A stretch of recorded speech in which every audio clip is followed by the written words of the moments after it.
नमस्ते प्रणाम। अपना चैनल पर स्वागत करतानी फेसबुक और यूट्यूब दोनों पर। तो देखी लोगन जे गीत बेटा विवाह गीत कैसन लगता।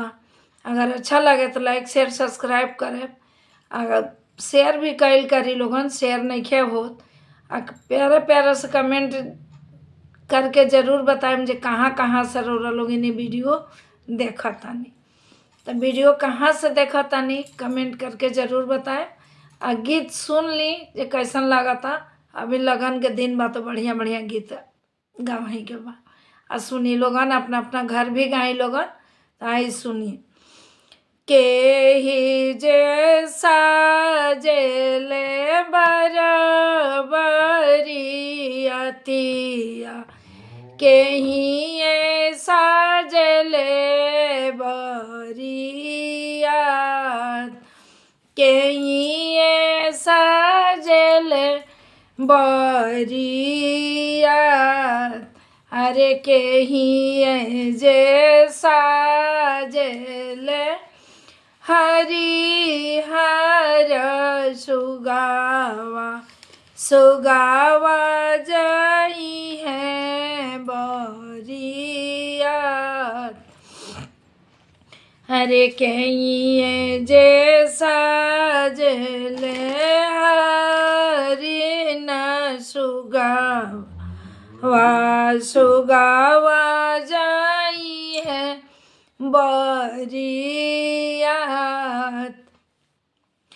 पापा जैसा जिले हरि पापा जैसा जिले बराबरियतिया चाचा साजिले बरियात चाचा साजिले बरियात सुंदर दुल्हा साज सुंदर दुल्हा साजले हरि हर सुगावा सुगावा जाई है ससु सुगावा जाई है बरियात कथी कहाँवा बैठइबो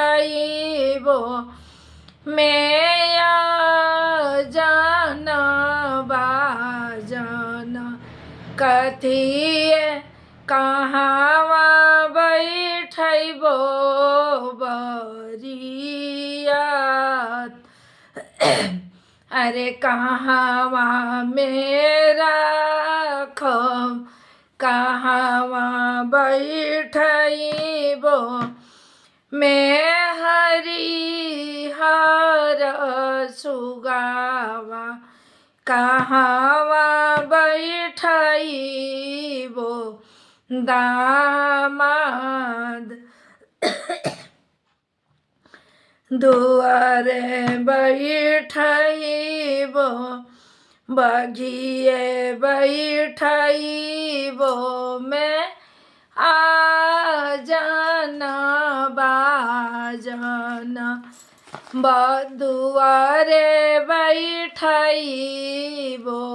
बारात आंगने बैठइबो मैं सुंदर दुल्हावा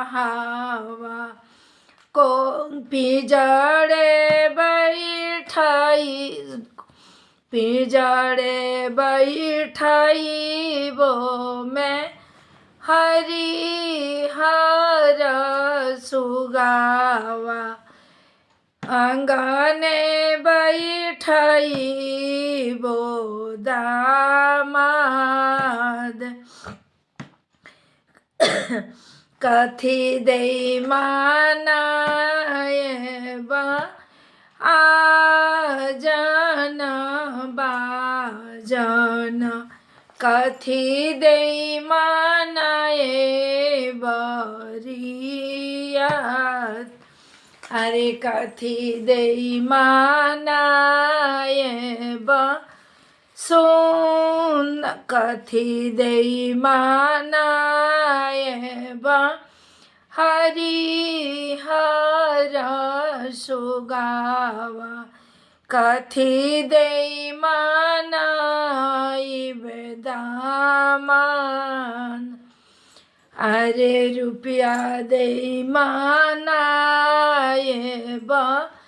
आ जान बाजन